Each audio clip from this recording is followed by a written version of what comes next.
It was the sort of rental you see in pictures. A neat, wood-slatted cabin with a porch that looked like an invitation to disappear. The listing promised birdsong, a wood stove, and a pocket of utter quiet.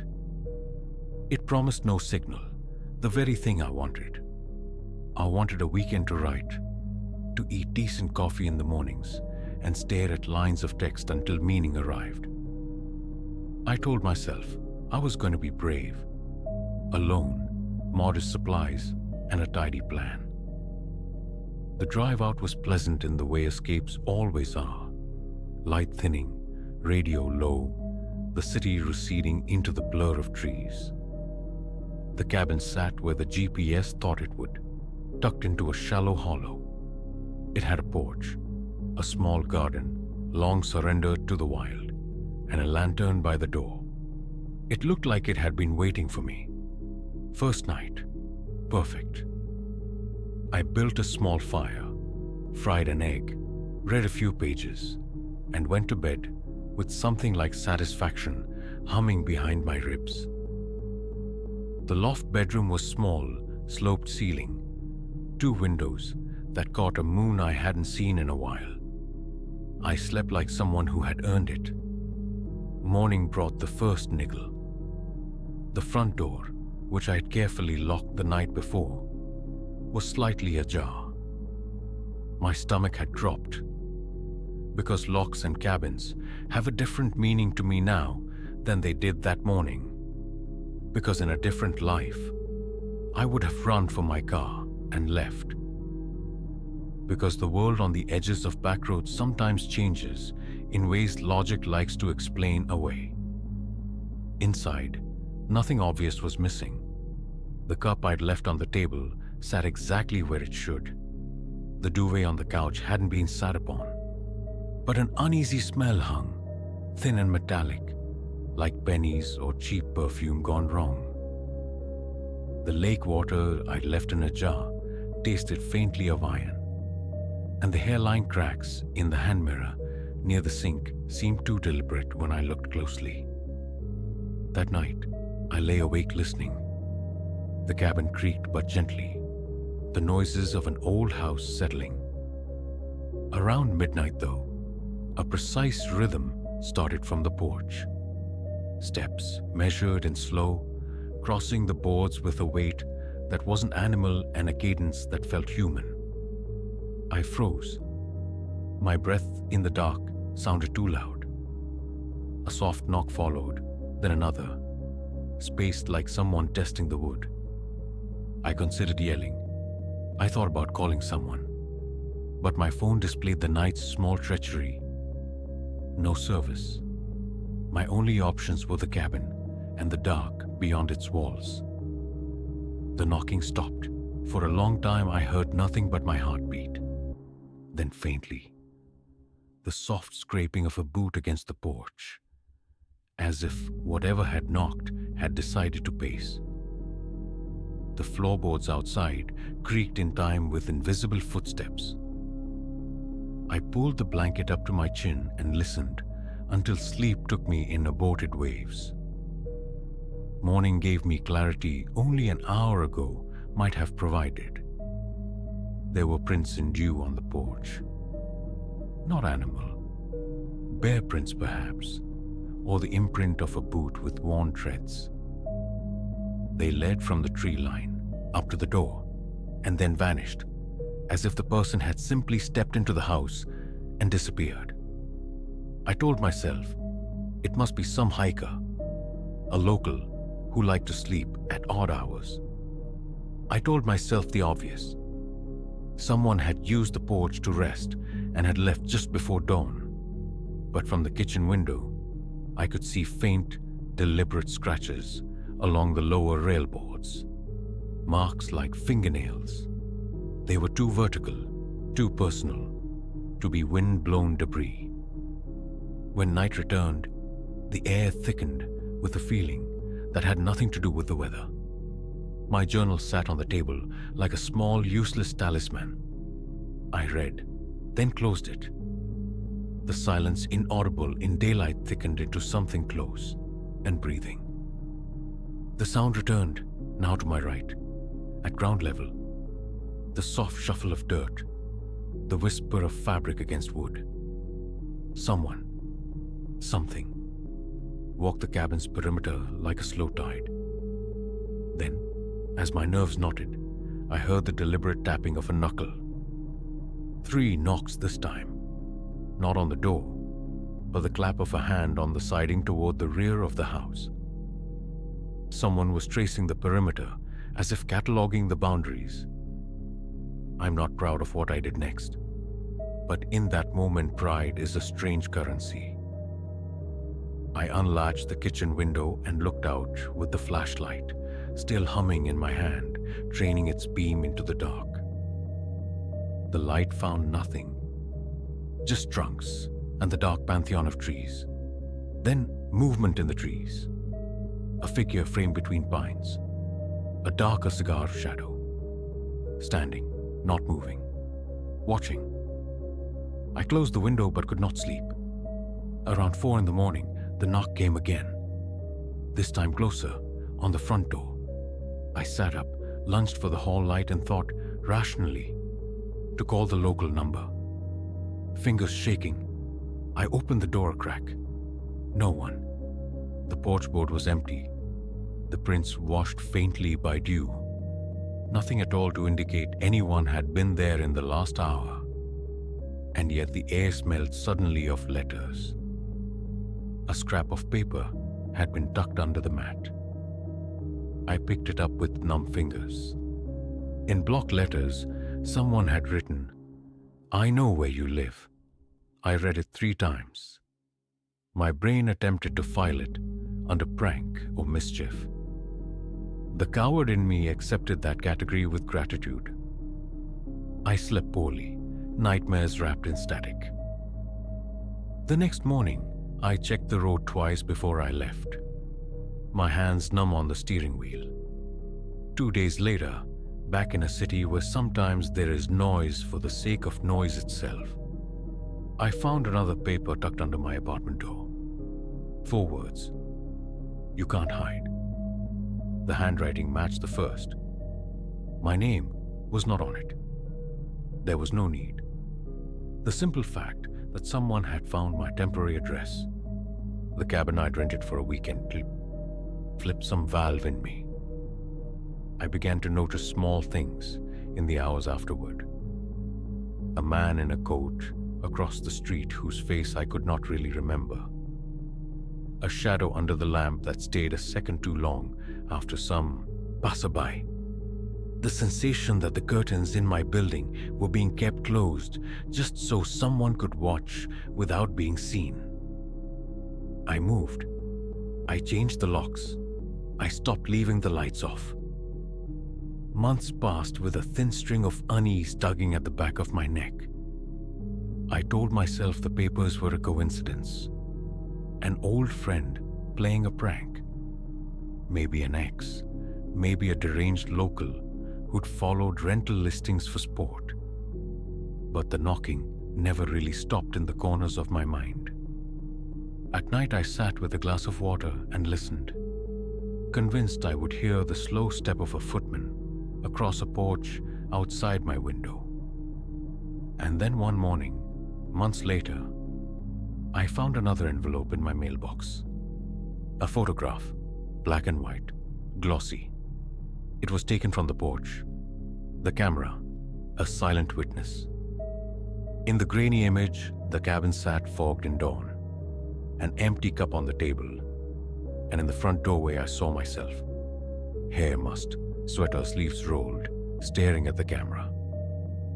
The photograph carried no stamp, no handwriting, only the cold assertion that someone had stood out there with a camera and waited for me to pass through that doorway. I have learned to accept that some places carry a leftover.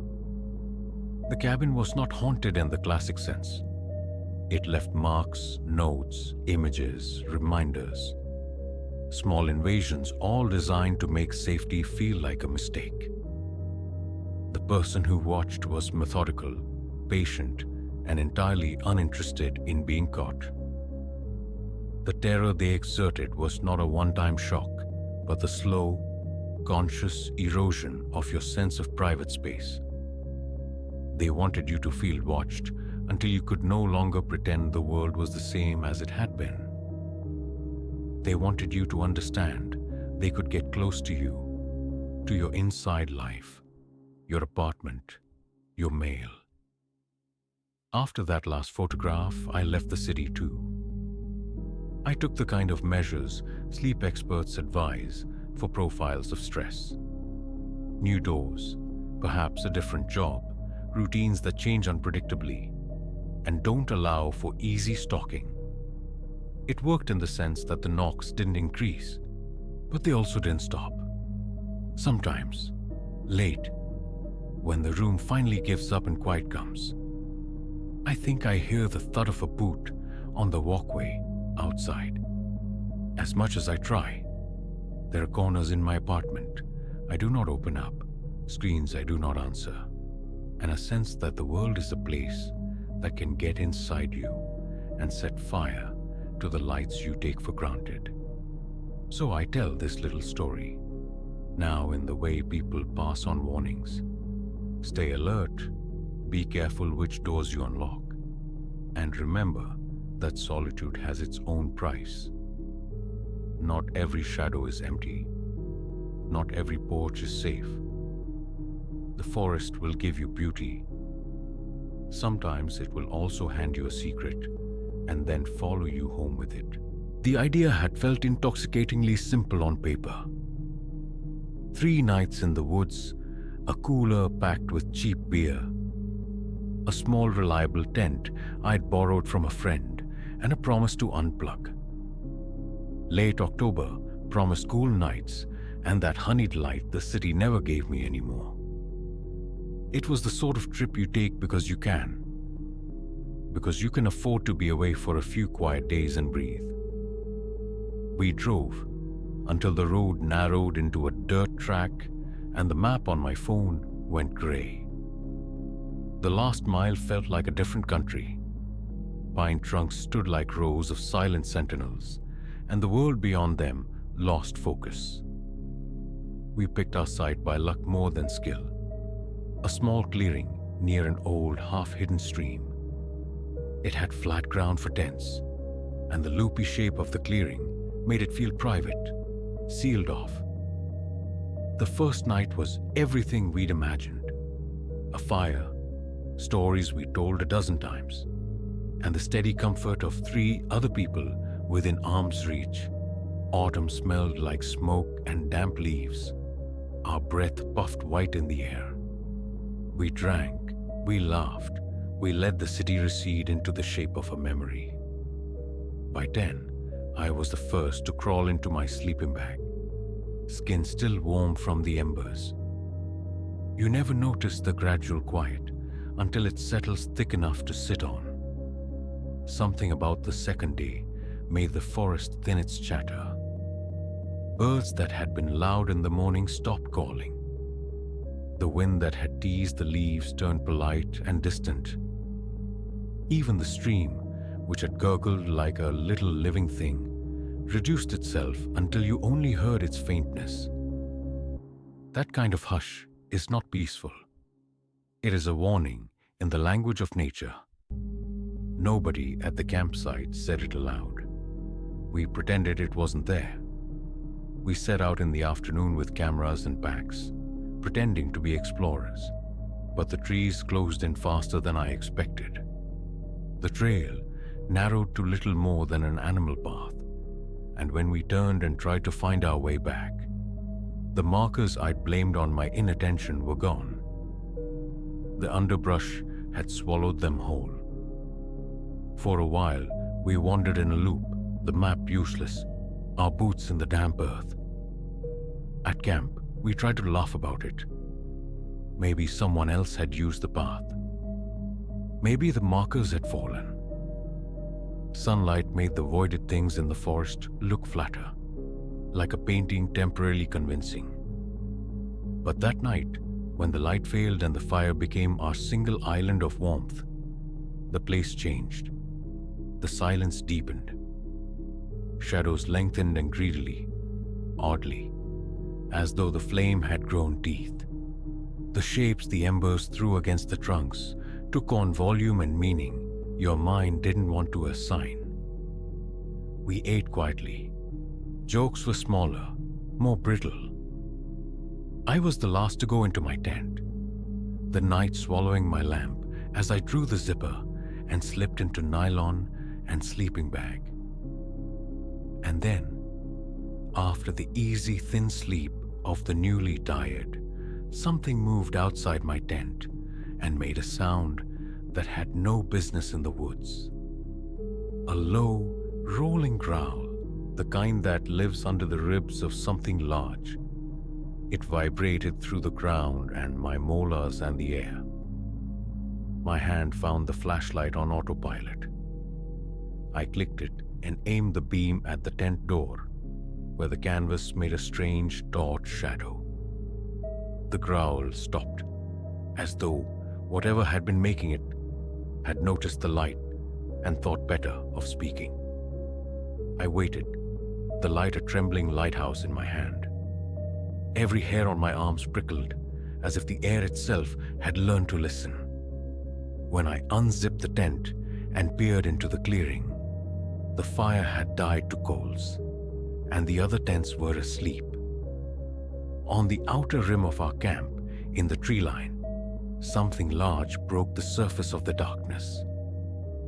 It didn't step like an animal so much as separate itself from the shade and hold shape. For a breathless instant, I thought I saw eyes, two pale pinpricks that reflected no light. Then a sound, shards of something massive tearing down in the trees, broke the silence. A crash, like a fallen trunk, and some smaller splintering that might have been branches, or a person thrown into timber. The sound came from the deep woods, somewhere the eye could not follow, and it was close enough that the hair stood on my arms in a way that had nothing to do with the cold. I shook the tent lightly and woke my friends. We gathered around the coals with our flashlights and our makeshift courage. Trembling with adrenaline, we rebuilt the fire as best we could, piling on wood until flame licked higher than it had earlier. Heat chased the chill from my fingers, but not from the space inside my skull. The forest sat very still beyond the pool of light we created, listening back at us. Around 3 in the morning, the noise started again. Not in the circle where our laughter had kept shadows at bay, but outside the light, somewhere in the brush. Maybe it's a moose, Aaron said, voice too loud, trying to make it reasonable. They can be noisy. It wasn't a moose, I said. My voice sounded thin to my own ears. We were all cataloging evidence like children who'd seen a ghost, clawing at logic to find a place to stand. There was no sign, at first. No fur, no hooves. Nothing to explain the sound of something huge hitting the undergrowth with animal intolerance. At dawn, we found the mark. I woke with the stink of damp straw in my nose and the feel of cool air on my face. The fire had burned to bedrock. My pad on the ground felt wrong, stiff like something had leaned against it. I crawled out and my foot sank into soil that had been gouged, not trampled. Close to the south border of our clearing, a tree had marks on its bark, slashes long and deep, claw marks that climbed the trunk. They were scored wide, parallel, the arcs deep enough to scrape the knife from your hand. The size and spacing didn't fit any known local wildlife. They were too high, too brutal, the sort of thing a large, heavy hand would make. We stepped back. No one spoke for a long time. The forest that had felt welcoming a day before became hostile, tight. The scratching on the tree suggested that something had been close enough to leave a message, and it read like a threat. We packed without ceremony. Our hands were clumsy but fast. Motions rehearsed 100 times were now robotic. None of us wanted to be the first to say leave, but every one of us knew we were done. We piled into cars, the engines sputtering into life, a dense cord of iron and gasoline. The dirt road back to civilization felt endless. I kept checking the rear view as though expecting the tree line to split and reveal an enormous head following us. The lesson that weekend carved itself into me more deeply than any bruise. There was no explanation for the marks, only the certainty that the wood had been alive with a presence that did not belong to my books on wildlife or to the friendly archetype of camp stories. I tell people now, when they ask about my time in the woods, the same thing. The scariest part of being outside is not the weather or the animals. It's the way the forest can be weirdly intimate. On that trip, I felt watched in a way a city never offers. Not by eyes that wanted money or gossip, but by something ancient, patient, and uninterested in our lives. At night, long after I had returned to the glitter of the city and the safety of my apartment, I lay awake and tried to shut down the sense that the forest had followed me. Sometimes I woke to a creak at the window, a sound that could be a branch but felt like a slow knuckle rapping at the frame. I began to double-check locks. I walked my dog with a flashlight. I never camped again without someone else. The thing we felt that weekend never showed itself in the way we expect horror movies to reveal monsters. There is no cinematic leap into the circle of light. It was a prolonged, unhurried intimidation. The way silence can be a drumbeat. The way unseen things can make their presence obvious through marks and sounds. The claw marks, the crash in the wood, the low rumble. They were the grammar of some language the forest used when it wanted you to understand you were not the center. I never learned what had come into our clearing that night. But every October, when the leaves turn and the air gets that thin, crisp taste, my phone feels heavier, my steps feel smaller, and the trees look like rows of witnesses. The forest continues to be a place of beauty, but there is now a permanent line I will not cross. Some doors, once opened, cannot be fully closed. It was a cold, gloomy weekend in late October when I decided I needed a break from the city. Work had been a grind, and I felt like I was on the edge of a breakdown.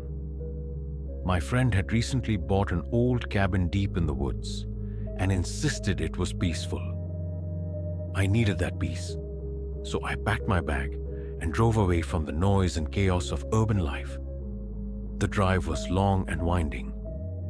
The forest grew thicker with each mile, the trees twisting together to form a dark tunnel over the road. When I finally arrived, the cabin looked exactly as my friend described. Old, weathered, and completely alone, surrounded by thick woods. Inside, it was simple. A small kitchen, a living room with a fireplace, and a single bedroom. I unpacked my bag, lit a fire, and let the silence wash over me. After weeks of city noise, it was almost overwhelming. I made myself some tea and sat by the fire, feeling tension slowly leave my body. That night, I climbed into the creaky bed and drifted into deep sleep, craving rest I hadn't had in weeks. Sometime in the middle of the night, I woke to a faint noise. At first, it sounded like leaves rustling, but it grew louder. Footsteps slow and careful, moving around the cabin. My heart raced. I lay perfectly still, trying to make sense of it. The footsteps stopped, then started again, this time near the front door. I told myself it was probably an animal, a deer or a raccoon. But then I heard the doorknob rattle. My breath caught in my throat. Who could be here? The nearest neighbor was miles away. The rattling stopped, and for a moment there was silence. Then the door creaked open. Panic surged through me. The footsteps moved closer, deliberate and careful, searching the cabin. I slid out of bed and crawled under it, pressing myself against the wall. Knife in hand, the bedroom door opened with a soft creak, and I could see a shadow moving across the floor. Minutes passed, though it felt like hours. Finally, the footsteps retreated, leaving the cabin silent once more. I stayed under the bed, listening for any sign of movement, until the first light of dawn crept through the windows. I cautiously emerged, checked the cabin. It was empty. The intruder was gone. I locked the door, clutching my knife, and refused to sleep any longer. By morning, I packed and left, vowing never to return. The peace I had sought in the woods had vanished.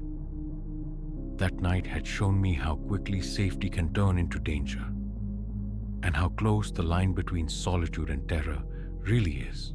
I had rented a cabin deep in the woods, hoping for a quiet weekend away from the city. Instead, I got a storm. The wind howled and rain lashed against the windows, making the cabin feel alive with noise. At first, I tried to stay calm, thinking the sounds were just the storm. Then came a knock at the door. Soft at first, then louder, more urgent. I checked the peephole. Nothing, only darkness. I tried to convince myself it was a branch or some quirk of the storm, but the knocking didn't stop. It came and went, sometimes at the front door, sometimes at the back. My nerves were frayed, my hands shaking as I tried to make coffee. Suddenly, I heard the scraping of metal, like someone attempting to unlock the door. My heart pounded. I was alone, the locks old and weak.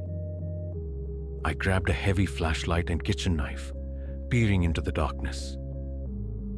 That's when I noticed muddy boot prints leading from the back door to the edge of the woods. Fresh, someone had been there. The knocking continued, relentless. Hours passed, each one stretching into eternity. Just before dawn, the storm subsided and silence fell like a weight over the cabin. Cautiously, I peered outside. A man stood at the edge of the woods, soaked and holding a flashlight. He looked desperate, worn out, and somehow terrifying. Then he vanished into the trees. Later, I learned a local man had been missing for days. He had been searching for shelter or help, and I realized how close I had come to a terrible encounter. The experience left a mark. The storm had passed, but a chill lingered that had nothing to do with the weather. Every shadow felt threatening. Every rustle of leaves made my heart race. I knew I would never feel safe alone in that cabin again. I had rented an old cabin in the woods for a quiet weekend escape. The place was remote, fog rolling in each evening, and tall pine trees surrounding it on all sides. The first night was calm, the fireplace crackled, and the wind howled outside. I felt safe, almost cozy. But the second night, things started to get strange. Around midnight, I heard faint tapping on the windows. At first, I assumed it was a branch, but there were no branches nearby. My unease grew. The next day, I explored the woods. The forest was unnervingly silent. No birds, no rustling leaves. I came across a small clearing with old decaying vehicles half buried in undergrowth. It was unsettling, as if someone had been watching me. That night the tapping returned, louder, more insistent, like someone trying to get my attention. I pulled the curtains shut, but the sound persisted. Then I heard footsteps, slow and steady, pacing outside the cabin. My heart raced. I grabbed a heavy flashlight and checked outside, but the area was empty. Then I noticed small muddy footprints leading up to the porch. Too small to be a grown adult, but large enough to be human. Fear settled in. I locked every door and window, ensuring the cabin was secure, but sleep eluded me. The next morning, I saw a muddy handprint on the glass of the door at eye level, as if someone had been standing there watching me. I packed up quickly, leaving the cabin behind. Driving away, I noticed a small muddy footprint following my tire tracks. It was clear and fresh. The encounter left me shaken. The cabin, the woods, the footprints. They reminded me that danger isn't always visible, and some places are better left alone. Even weeks later, I couldn't shake the feeling of being watched.